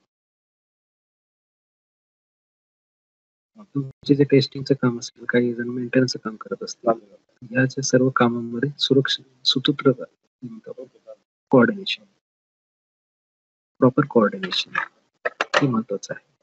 की तुमचं जर आउटेज आहे आज, तर आपल्याला काय काय करायचं आहे आजच्या आउटेजमध्ये. सिटीचा टॅन डेल्टा घ्यायचा आहे का, मेजरिंग घ्यायचं आहे का, ब्रेकरचं काय, CRM घ्यायचं आहे, नेमकं आज काय काय करणं अपेक्षित आहे आणि कुठलं काम पहिल्यांदा करणार आहोत, कुठलं नंतर करणार आहोत, याची आपल्या टीम मध्ये चर्चा होणं गरजेचं आहे. टीम पहिल्यांदा जो टीम लीडर आहे, परमिट होल्डर आहे, त्यांनी व्यवस्थित सूचना देणं गरजेचं आहे, जेणेकरून एका गोष्टीनंतर बरोबर ते दुसऱ्या गोष्टी बरोबर त्या सुरळीतपणे पार पडल्या जातील. जर कर्मचारी आपल्या स्टाफमध्ये जर कन्फ्युजन असेल की पहिलं हे करायचं की पहिलं ते करायचं, त्यानुसार मग किट लावण्यामध्ये सुद्धा गोंधळ होऊ शकतो. कुठला टॅन डेल्टा किट लावायचं तर टॅन डेल्टा घ्यायचं तर टॅन डेल्टा किट पहिलं लावलं गेलं पाहिजे. त्या दृष्टीने सर्व सुसूत्रता असणं खूप गरजेचं आहे. प्रॉपर कम्युनिकेशन असणं गरजेचं आहे. कम्युनिकेशन म्हणजे योग्य पद्धतीने प्रत्येक गोष्टीची स्पष्ट सूचना आणि व्यवस्थित प्रत्येक कर्मचाऱ्याला स्पष्ट कल्पना असणं गरजेचं आहे, की आज आपल्याला कुठल्या ब्रेकरचं, कुठल्या फिडरचं आउटेज आहे, त्याच्यावर कुठलं काम करायचं, पहिल्यांदा कुठलं करायचं, त्यानंतर काय करणार आहोत आणि आजचं आपलं पूर्ण वर्क प्लॅन काय काय आहे. या गोष्टीची प्रत्येक कर्मचाऱ्याला कल्पना असणं गरजेचं आहे. तर ते काम व्यवस्थितपणे ते कामाचं नियोजन होईल आणि सुरक्षितपणे ते काम पार पाडलं जाईल.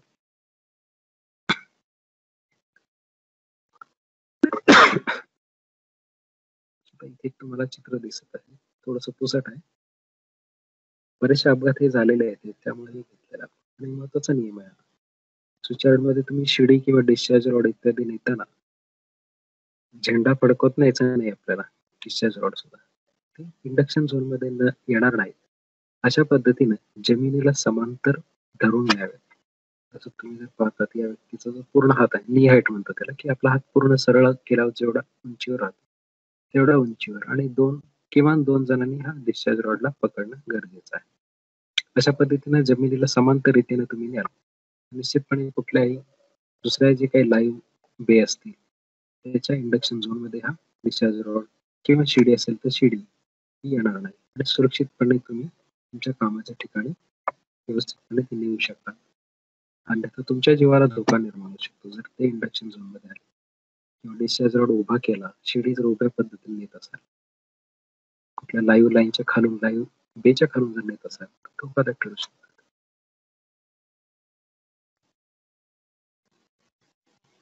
यार्ड किंवा लाईनवरील काम अधिकृत व्यक्तीच्या मार्गदर्शनाखालीच केले जावे. जो कोणी ऑथराइज्ड परमिट होल्डर आहे त्याच्या सुपरविजन खालीच हे काम केलं जावं. तुम्हाला मगाशी जो फोटो दाखवतो डिस्चार्ज रॉड नेण्याची पद्धत, त्या व्यक्तीने पण आणखीन खाली ठेवणं अपेक्षित आहे, जेणेकरून पूर्णपणे खाली असेल डिस्चार्ज रॉड, जेणेकरून कुठल्या इंडक्शन झोन मध्ये डिस्चार्ज रॉड येणार नाही.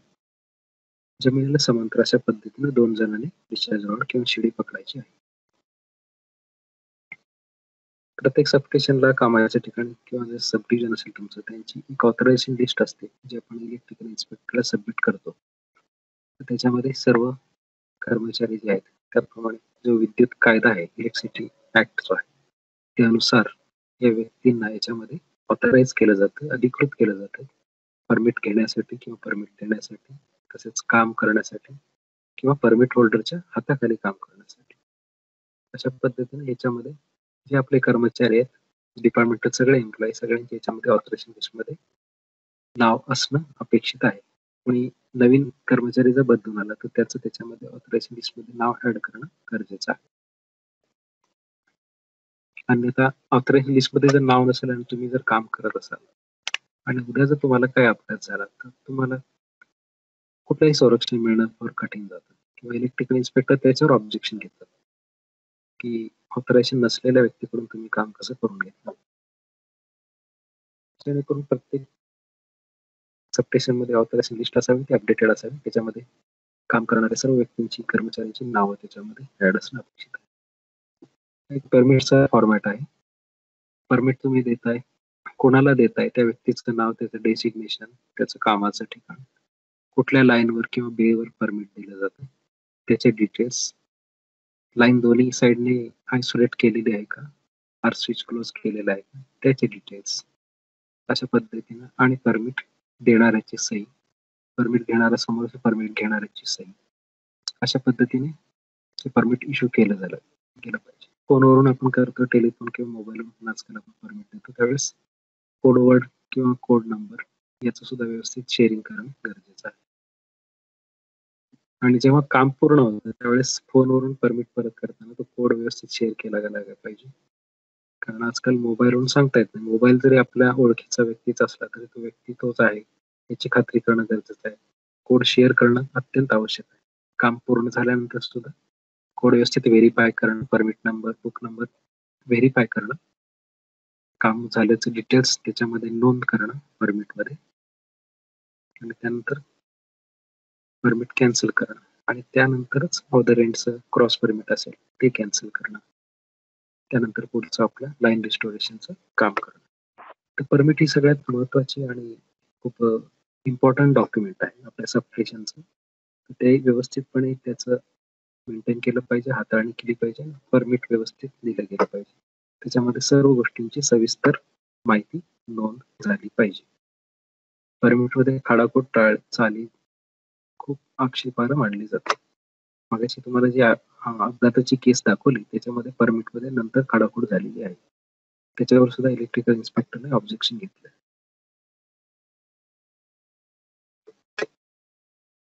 प्रत्येक ठिकाणी प्रत्येक पॅनल असेल किंवा कंट्रोल पॅनल आहेत, रिले पॅनल आहेत या ठिकाणी किंवा यार्डमध्ये, एमबी मध्ये ज्या काही तिथे अपेक्षित आहेत त्याच योग्य क्षमतेच्या रेटिंगचे फ्यूज वापरावे. त्याच्यापेक्षा जास्त हाय रेटिंगचे फ्यूज वापरणं धोकादायक. स्मार्टफोन शक्यतो तुमचा आउटेज असेल किंवा काही काम असेल, तुम्ही इक्विपमेंटवर किंवा टॉवरवर चढणार आहात, शक्यतो तुमचा मोबाईल स्विच ऑफ करा किंवा खाली आपला जो सोपी आहे त्याच्या हातामध्ये सोपवावा, जेणेकरून तुम्ही वर चढाल त्यावेळेस सुरक्षितपणे काम करू शकाल, तुमचं लक्ष विचलित होणार नाही आणि सुरक्षितपणे काम पूर्ण करून तुम्ही खाली उतराल. आपण कुठलंही काम करताना त्याच्या ज्या नेहमीच्या स्टँडर्ड ऑपरेशन पद्धती आहेत, आदर्श पद्धती म्हणतो आपण त्याला, एसओपी, त्यांचा वापर करावा. जसं तुम्हाला सांगितलं, आउटेज घेताना काय करतो आपण की ब्रेकर अँड ट्रिप करणं, नंतर लाईन आयसोलेटर, बस आयसोलेटर ओपन करणं आणि नंतर आर स्विच क्लोज करणं. रिस्टोरेशनच्या वेळेस तसंच, पहिल्यांदा आर स्विच ओपन करणं, लाईन आयसोलेटर, बस आयसोलेटर क्लोज करणं आणि शेवटी ब्रेकर क्लोज करणं. ही पद्धत आपल्या सर्वांना माहीत आहे, परंतु व्यवस्थितपणे प्रॉपर कोऑर्डिनेशनने अदर एंडशी कम्युनिकेशन करत काम करणं गरजेचं आहे, जेणेकरून आपण सुरक्षितता बाळगू शकतो, अपघात टाळू शकतो. कामाच्या ठिकाणी निश्चित तुमचे हेल्दी रिलेशन असणं तर खूप महत्वाचं आहे. आपल्या आयुष्याचा मोठा कालावधी आपण कामाच्या ठिकाणी घालवतो. त्या ठिकाणी आपले एकमेकांचे संबंध चांगले असेल तर निश्चित आपण एकमेकाला सहकार्य करू शकतो. कामामध्ये एकमेकांचं सहकार्य मिळू शकतं आणि मोठे अपघात, जे काही चुकीच्या घटना आहेत किंवा दुर्दैवी घटना ज्या अपघाताचे प्रसंग आपण टाळू शकतो. सध्या पावसाळ्याचे दिवस आलेले आहेत, हे सर्वांना माहितच आहे. आपल्या सर्वांना ओल्या हाताने कुठल्याही स्विचला किंवा हात लावू नये किंवा स्विच कुठला ऑपरेट करू नये. हँड ग्लोव्ज असेल तर खूपच उत्तम किंवा हात कोरडे असावे, अशा पद्धतीने तुम्ही स्विच ऑपरेट करणं गरजेचं आहे.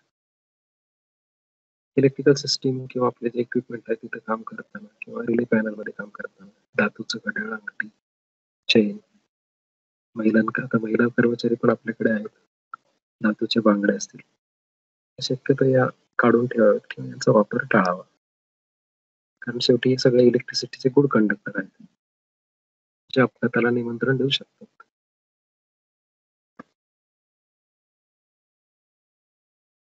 कोणतेही सर्किट टेस्ट लॅम्पने टेस्ट करण्याचा प्रयत्न करू नये. काही ठिकाणी एका ठिकाणी 33 किंवा 11 केवी बे होतात. व्यक्ती तिथे येतो,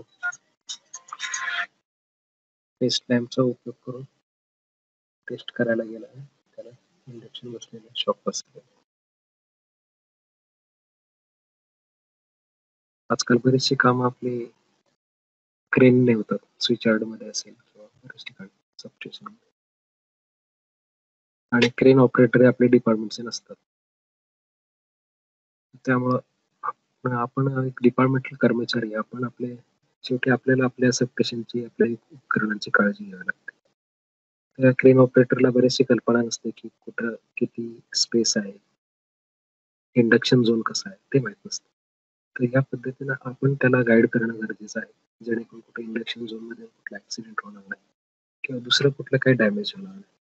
अशा पद्धतीने मोकळ्या स्पेस, जिथं मोकळी स्पेस आहे त्या पद्धतीने त्याला दाखवून क्रेन ऑपरेटरला त्याला गाईड करून ते काम सुरक्षितपणे करून घेणं गरजेचं आहे.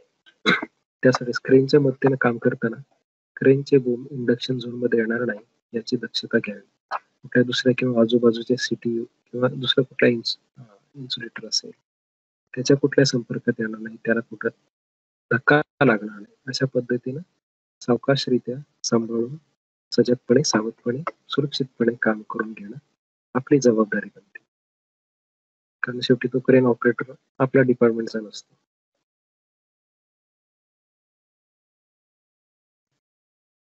पावसाळ्यामध्ये छत्रीचा वापर टाळावा केंद्रामध्ये, हे आपल्याला माहित असेलच. शक्यतो रेनकोट वापरा, छत्रीचा वापर टाळा इंडक्शनचा त्रास वाचवण्यासाठी. आपण आउटेजेसच्या वेळेस बरेचसे मेंटेनन्स टेस्टिंग ऍक्टिव्हिटी करतो. त्याच्यासाठी आपण वेगवेगळे किट वापरतो. मल्टीमीटर असेल किंवा टॅन डेल्टा किट आहे, रिले टेस्टिंग किट आहे, मेगर आहे. या सर्व जे उपकरण आहेत त्यांचे जे वायर्स आहेत, उपकरण चार्ज आहे ते पण बघितलं पाहिजे वेळच्या वेळी.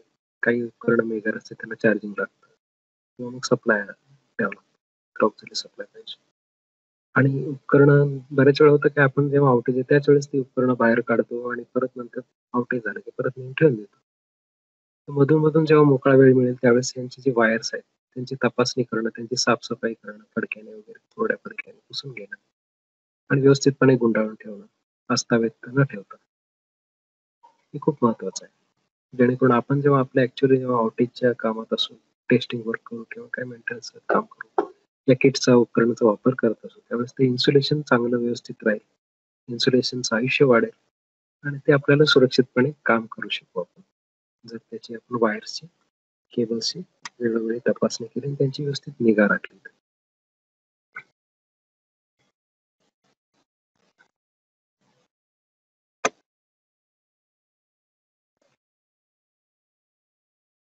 कंट्रोल रूमला जे आपलं ऑपरेशन मध्ये काम करतात, आपण वेगवेगळे फीडर असतील किंवा पॅनल असतील त्याच्यावर आपण वेगवेगळे बोर्ड लावतो. जसं की शटडाऊन आहे, ब्रेकडाऊन, ब्रेकर चालू करू नये, लाईनवर काम चालू आहे, लोड शेडिंग इत्यादी. तर ही जी सूचना आहे काय म्हटलेलं आहे, पॅनलवर योग्य सूचना फलक न विसरता लावावे. योग्य सूचना फलक हा शब्द खूप महत्वाचा आहे मित्रांनो. नाहीतर होतं काय बऱ्याच वेळा ब्रेकडाऊनचा बोर्ड नाही म्हणून आपण तिथं लोड शेडिंगचा बोर्ड टाकून देतो. आपली शिफ्ट संपते, आपण चार्ज हँडओव्हर करून निघून जातो आणि संध्याकाळी येणार म्हणतो अरे लोड शेडिंगचा टाइम संपला, द्या ब्रेकर चालू करू, फीडर चालू करू. कारण हे जे सूचना फलक आहेत हे कम्युनिकेशन, प्रॉपर कम्युनिकेशनचं काम करत असतात. त्या फीडर किंवा त्या जो सर्किट लाईन आहे त्याची स्थिती काय आहे, त्याची सध्याची स्थिती काय त्याबाबत माहिती देत असतात आणि त्याची माहिती व्यवस्थितच दिली गेली पाहिजे. त्याची जी ब्रेकरची किंवा फीडरची लाईनची जी काही स्थिती आहे ती त्या बोर्ड किंवा सूचना फलकातून व्यवस्थितरित्या मिळाली पाहिजे. तुम्ही जर लोड शेडिंगचा बोर्ड टाकणार तर त्या व्यक्तीला काय वाटेल त्या फीडरवर लोड शेडिंगच चालू आहे. त्या निमित्ताने बोर्ड बाबत तुम्ही कंजूसी करू नका. आळस करणं सुद्धा धोका. बऱ्याच ठिकाणी पाहतो की आपण आळस करतो. काय झालं 10 मिनिटाचं काम आहे, काय लावायची गरज आहे. परंतु ही सवय ठेवणं खूप चांगली सवय. जेव्हा कुठल्याही ब्रेकरवर काम असेल, फीडरवर काम असेल, पॅनलवर काम असेल, त्याच्यावर व्यवस्थितरित्या बोर्ड लावा. परमिट इश्यूड आहे किंवा टेस्टिंगचं काम चालू आहे, जे काय असेल ते. जसं फीडर जरी बंद असेल, परमिट दिलेलं आहे तर तुम्ही परमिटचं टाका. कॉशन परमिट दिलेलं असू शकतं. तर व्यवस्थित बोर्ड लावणं गरजेचं आहे. त्याच्यातून आपल्याला त्या फीडरची वस्तुस्थिती समजते, त्याच्याबद्दलची योग्य परिस्थिती समजते की त्याच्यावर काही काम चालू आहे किंवा ब्रेकडाऊन आहे, का लोड शेडिंग आहे किंवा काही आउटेज आहे. तर निश्चित आपण योग्य तोच बोर्ड लावणं गरजेचं आहे पॅनलवर. आणखीन दुसरं की कंट्रोल पॅनल समोर जे चांगल्या पद्धतीचे पूर्वीच्या काळी रबर मॅट असायचे जाड असे, जवळपास अर्धा एक सेंटीमीटर, 1 सेंटीमीटरच्या आसपास त्याची जाडी असेल. काळ्या रंगाचे मोठे रबरी मॅट लावले जायचे, जेणेकरून ऑपरेटर जो कोणी ब्रेकर ऑपरेट करतोय किंवा ब्रेकर ट्रिप करतोय, क्लोज करतोय, जो कोणी पॅनल समोर उभा आहे त्याला व्यवस्थितपणे इन्सुलेशन मिळावं अर्थ पासून आणि त्या सुरक्षितपणे त्याला ऑपरेशन करता येईल. आता मला वाटतं बऱ्यापैकी मोठे पॉलिथिनचे मॅट आलेले आहेत, ते पॅनल समोर टाकले जातात. पॅनल समोर चांगल्या प्रतीचे रबर मॅट किंवा जे काही इन्सुलेशन मॅट आहेत ते असणं अपेक्षित आहे. जिथे खराब झाले असेल तर तिथे बदलून घेणं, कारण ते आपल्याला इन्सुलेशन प्रोव्हाइड करतात, सुरक्षितता प्रोव्हाइड करतात जेव्हा आपण ब्रेकरचं काही ऑपरेशन करणार असू. हे खूप गरजेचं आहे. कंट्रोल रूमच्या व्यक्तींनी शिफ्टमध्ये कुठला alarm, trip circuit healthy alarm जो आहे, ट्रिप सर्किट फॉल्टी अलार्म जर आला तर ताबडतोब टेस्टिंगला कळवणं खूप गरजेचं आहे. म्हणजे प्रत्येक शिफ्टमध्ये तुम्ही ट्रिप सर्किट हेल्दी आहे की नाही याचं सततपणे मॉनिटरिंग करणं गरजेचं आहे. ट्रिप सर्किट जोपर्यंत हेल्दी आहे तोपर्यंत आपली सिस्टीम प्रोटेक्शन सिस्टीम व्यवस्थित काम करते आणि कुठल्या लाईन किंवा इक्विपमेंटवर फॉल्ट आला तर ती इक्विपमेंट किंवा लाईन सुरक्षितरित्या आयसोलेट करते जेणेकरून इतर इक्विपमेंटचं त्या फॉल्ट करंट पासून रक्षण होतं संरक्षण होतं. म्हणून ट्रिप सर्किट हेल्दी आहे हे सतत सुपरवाइज करणं खूप गरजेचं आहे. फॉल्टी अलार्म झाला तर निश्चित ताबडतोब तुम्ही संबंधित टेस्टिंगला कळवणं गरजेचं आहे.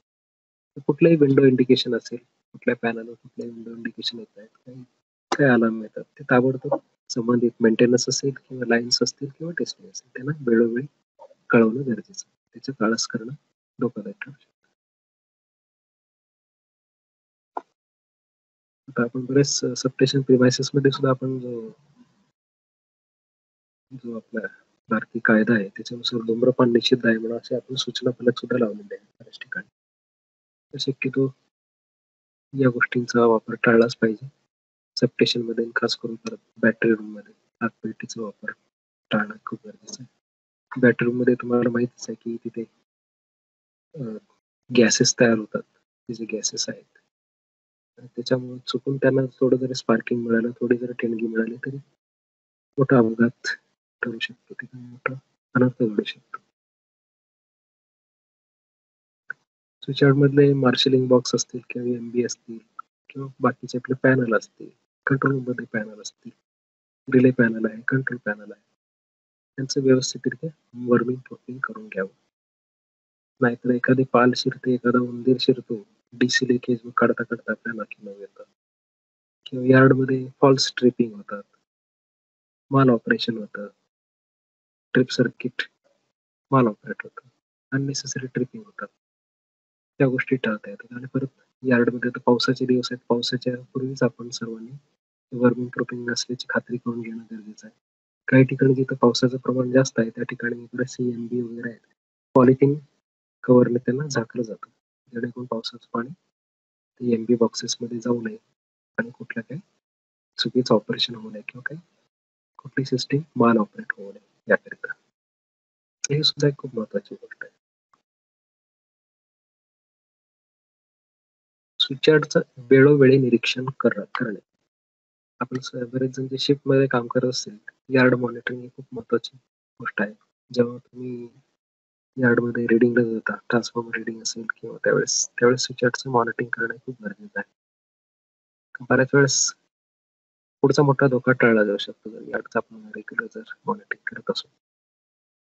एका ठिकाणी असंच एक हायवेच्या कडेला एक सबस्टेशन होतं 220 kV by 132 by 133 kV 33 kVचं yard होतं ते एकदम रोडच्या बाजूला होतं रोडला लागून असलेलं. आपला एक कर्मचारी नवीनच कर्मचारी होता तो गेला होता रात्रीच्या वेळेस नाईटला जेव्हा आला तर नाईटच्या वेळेस तो रिडिंग घेण्यासाठी यार्ड मध्ये गेला होता 10 वाजता साधारण 10 वाजता तो ट्रान्सफॉर्मचं रिडिंग वगैरे घ्यायला गेला होता त्यावेळेस त्याला दिसलं थोडासा दूर दिसला.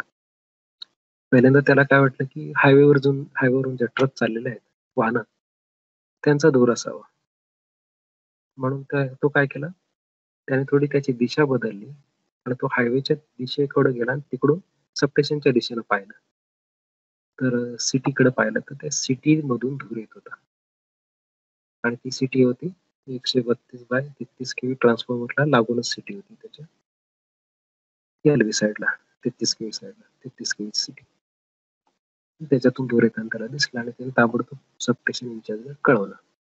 सबस्टेशन इन्चार्जने ताबडतोब तो फिडर बंद केला आणि चेंज ओव्हर करून तो फिडर दुसऱ्या ट्रान्सफॉर्मरवरून चालू करून आणि नंतर आउटेज घेऊन सिटी बदलण्यात आली.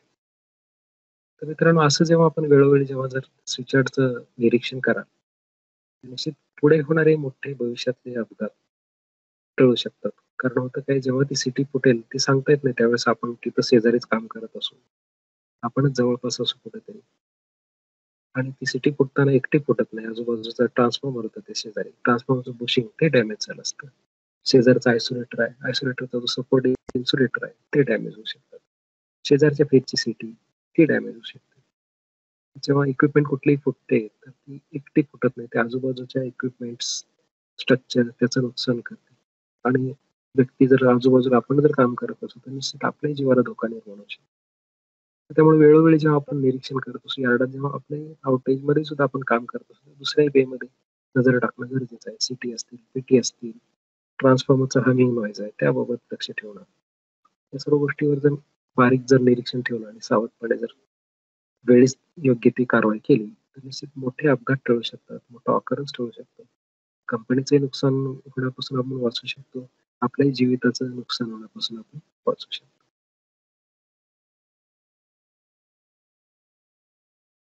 ट्रान्सफॉर्मर मधून तेल गळती, ऑइल लिकेज याच्यावर सुद्धा नजर ठेवणं खूप गरजेचं आहे. कारण शेवटी ट्रान्सफॉर्मरचं ऑइलचं खूप महत्वाचं काम आहे की ते कूलिंग करतो, इन्सुलेशनचं काम करतो, आणि त्याच्यामध्ये जर गळती वाढली तर हे खूप धोकादायक आहे. ट्रान्सफॉर्मर सुद्धा त्याच्यामध्ये डॅमेज होऊ शकतो. कदाचित ट्रान्सफॉर्मर जेव्हा पेट घेतो त्याचं कूलिंग व्यवस्थित नसेल, ओव्हरहीट झाला, ओव्हरलोड असेल, तर त्यावेळेस जेव्हा ट्रान्सफॉर्मर पेट घेतो तेव्हा आजूबाजूला कोण आहे सांगू शकत नाही, ते पाहतही नाही. शक्यतो ऑइल लिकेज असेल, ट्रान्सफॉर्मरचं कूलिंग असेल, या गोष्टी याच्यावर सुद्धा आपण वारंवार लक्ष ठेवणं गरजेचं आहे. बरेचसे आपले ट्रान्सफॉर्मरचे जळण्याची कारण त्याचं कूलिंग सिस्टीम व्यवस्थित नसतं, ओव्हरलोड सतत चालवले जातात किंवा तो लोड मॉनिटर होत नाही. त्याचे ऑक्झिलरी जे काही कूलिंग पंप्स आहेत, कूलिंग फॅन आहेत, ते बंद पडलेले असतात. त्याच्यामुळे वातावरणाच्या तापमानासोबत ट्रान्सफॉर्मरचे तापमान वाढत जातं आणि कधी कधी शॉर्ट सर्किट होतं. ऑक्झिलरी सिस्टीम आपण चेक केली पाहिजे वेळच्या वेळी. कूलिंग फॅन असतील, कूलिंग पंप असतील, याचं वेळोवेळी आउटेजमध्ये चेकिंग केलं पाहिजे, जेणेकरून पुढच्या कुठल्याही मोठी अशी दुर्घटना आपण टाळू शकतो. ट्रान्सफॉर्मरची कूलिंग सिस्टीम व्यवस्थितरित्या काम करत आहे याची खात्री करणं गरजेचं आहे. कूलिंग फॅन आहेत, कूलिंग पंप्स आहेत, कूलिंग फॅन कुठला बंद पडला तर लगेच त्याची दुरुस्ती करून घेणं, ते चालू करून घेणं खूप गरजेचं आहे. कूलिंग पंप व्यवस्थित कार्य करतायत का नाही याच्यावर सुद्धा लक्ष ठेवणं गरजेचं आहे.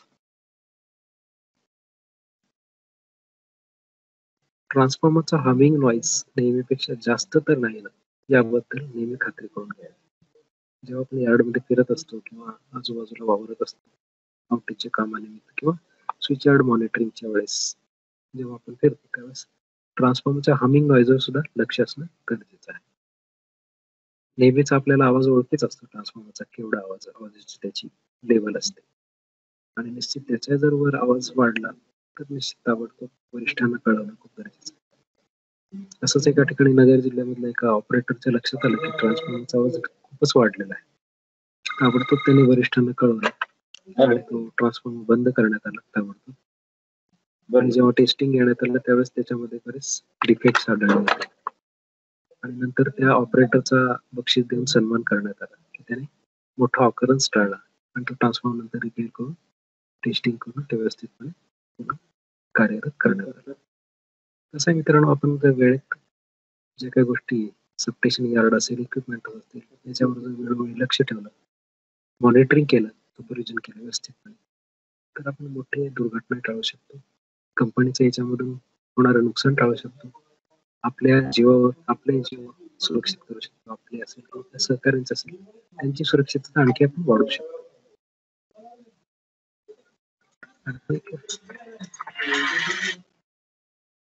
आणखीन एक सांगायचं होतं, एक सबस्टेशन मध्ये एका बे मध्ये काम चालू होतं. 400 केव्ही महाबळेश्वरचं substation, Dhule circuit 1, 400 KV Dhule circuit 1 या बे मध्ये बे मेंटेनन्सचं काम चालू होतं. जवळपास ते सीव्हीटीच्या जवळपास कर्मचारी काम करत होते आपल्या मेंटेनन्सचे. आणि धुळे सर्किट 1 वर आउटेज होतं, त्यामुळे काय झालं, शेजारी धुळे सर्किट 2 लाईन होती, जी इम्पोर्ट लाईन आहे, धुळ्याकडून येते. सरदार सरोवरचं जे इम्पोर्ट आहे पॉवर, धुळे 400 धुळे मार्फत महाबळेश्वरला येते महाराष्ट्रात. आणि झालं काही, धुळे सर्किट 1 आउट असल्यामुळे धुळे सर्किट 2 ची लाईनचा लोड वाढलेला होता आणि कर्मचारी आपले धुळे सर्किट 1 मध्ये काम करतात आणि अचानक त्या शेजारच्या सीव्हीटी, धुळे सर्किट 1 च्या सीव्हीटी फुटली, व्होल्टेज स्ट्रेसमुळे असेल किंवा काय, आणि फुटली आणि इकडे शेजारच्याच बे मध्ये आपले कर्मचारी काम करत होते. सीव्हीटीचे जे पोर्सेलिनचे जे तुकडे आहेत चारी बाजूला जोरात फेकले गेले. काही कर्मचाऱ्याच्या पायात घुसले, काहींच्या हातात घुसले. काही लोक पटकन सावध होते, ते स्ट्रक्चरच्या पाठीमागे लपले, ते वाचले. 2-3 कर्मचारी याच्यामध्ये जखमी झाले. सांगायचं तात्पर्य की आपण जेव्हा यार्डात काम करत असतो त्यावेळेस सतत सावध, सजग राहणं आणि वेळोवेळी असे जे काही ॲबनॉर्मल वाटतात त्या गोष्टी पटकन त्याची नोंद घेणं आणि पटकन वरिष्ठांना कळवणं. जेणेकरून पुढच्या मोठ्या दुर्घटना आपल्याला टाळता येतात.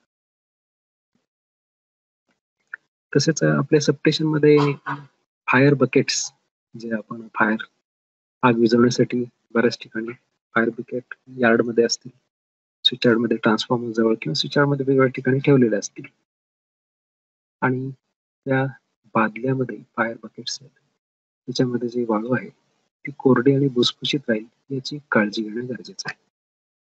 आता पावसाळ्याचे दिवस आहेत आणि पावसामुळे त्या वाळूमध्ये गवत उगवायला सुरू तर झालेलं नाही ना याची आपण खात्री करावी आणि ती भुसभुशीत कशी राहील याबाबत सर्वांनी काळजी घ्यावी.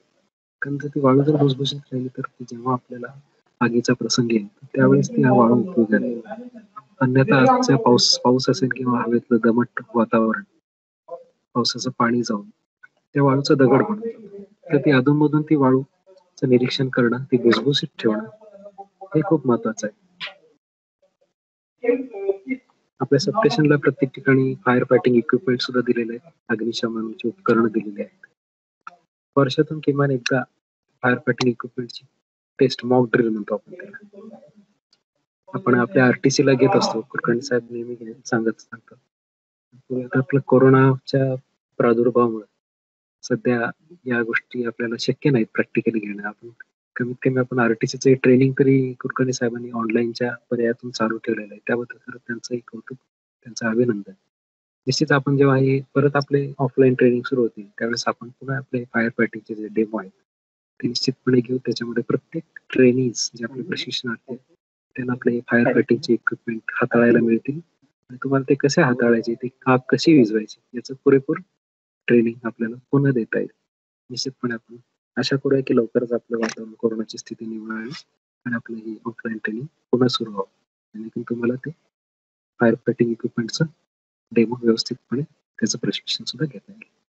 तर सबस्टेशनमध्ये सुद्धा प्रत्येक सबस्टेशनमध्ये करणं अपेक्षित आहे. वर्षातून एकदा फायर फायटिंगचं मॉक ड्रिल घेणं अपेक्षित आहे की जेणेकरून आपल्याला त्या उपकरणं वापरण्याची सवय पडून जाते. नाहीतर अचानक जेव्हा आगीचा प्रसंग निर्माण होतो तेव्हा आधीच आपण गोंधळलेले असतो आणि तो कसा वापरायचा ते जर आपण विसरून गेलो किंवा ते जर आपल्याला आठवत नसेल त्यावेळेस आग विझवण्याची प्रक्रिया आपल्याकडून होणार नाही. त्याचा व्यवस्थित उपयोग होणार नाही त्या अग्निशमन उपकरणाचा. आता हे नवीन पद्धतीचे फायरबॉल सुद्धा आलेले आहेत. आपले रिले रूम किंवा वेगवेगळे रूम पीएलसीसी रूम आहेत. त्या ठिकाणी आपण ठेवतो. जेणेकरून ते कार्बन डायऑक्साईड जर कुठे काही आगीचा प्रसंग आला किंवा स्पार्किंग आला, आग लागली तर ते फायरबॉल आपोआप फुटतात आणि त्यातला कार्बन डायऑक्साईड सगळीकडे पसरतो आणि ती आग गुदमरवली जाते. कार्बन डायऑक्साईड हा आग विझवतो. अशा पद्धतीने सुद्धा नवीन उपकरण बऱ्याच उपकेंद्रामध्ये आलेली आहेत. वर्षातून किमान एकदा अग्निशमन सराव प्रशिक्षण घेण्यात यावे असं सांगितलं. आणखीन आपलं सबस्टेशन असेल किंवा आपलं सब डिव्हिजन असेल, कुठलं युनिट असेल त्या ठिकाणी फर्स्ट एड बॉक्स सुरक्षिततेसाठी खूप महत्वाचं आहे. प्रत्येक ठिकाणी आपल्या कामाच्या ठिकाणी प्रथमोपचार पेटी असणं अपेक्षित आहे. मला वाटतं आपल्या ठिकाणी प्रथमोपचार पेटी म्हणजे फर्स्ट एड बॉक्स असेलच आणि फर्स्ट एड बॉक्स मधील जी काही आपली औषधं आहेत, सर्व औषध असतील, वेदनाशामक असतील, जे काही औषध असतील ती सगळी औषधं ही एक्सपायरी डेट संपलेली तर नाही ना त्याची पण तुम्ही तपासणी करून घ्या. आपले प्रशिक्षण संपल्यावर जरूर आपण हे पहा आणि तसं जर मुदत संपलेली कुठले औषध असतील तर आपले इन्चार्ज जे कोणी इंटरेस्ट घेतात त्यांना विनंती करा आणि नवीन औषधं लवकरात लवकर त्याच्यामध्ये खरेदी करण्यात यावी आणि जुनी औषधाची एक्सपायरी डेट संपलेली औषधं त्याची विल्हेवाट लावण्यात यावी. तर कृपया आपण फर्स्ट एड बॉक्स आपल्या सबस्टेशनमध्ये असेल त्याची पुन्हा एकदा पाहणी करा आणि अद्ययावत ठेवा कारण त्याची कधी केव्हा कोणाला गरज पडेल आपण सांगू शकत नाही. तर प्रथमोपचार पेटी ही खूप गरजेची आहे आपल्या सबस्टेशनमध्ये आपल्या कामाच्या ठिकाणी. अशा प्रकारे आपल्या सर्वांना मी अपघातमुक्त आणि निरोगी जीवनाच्या मनापासून शुभेच्छा देतो आणि माझं प्रशिक्षण या ठिकाणी थांबवतो.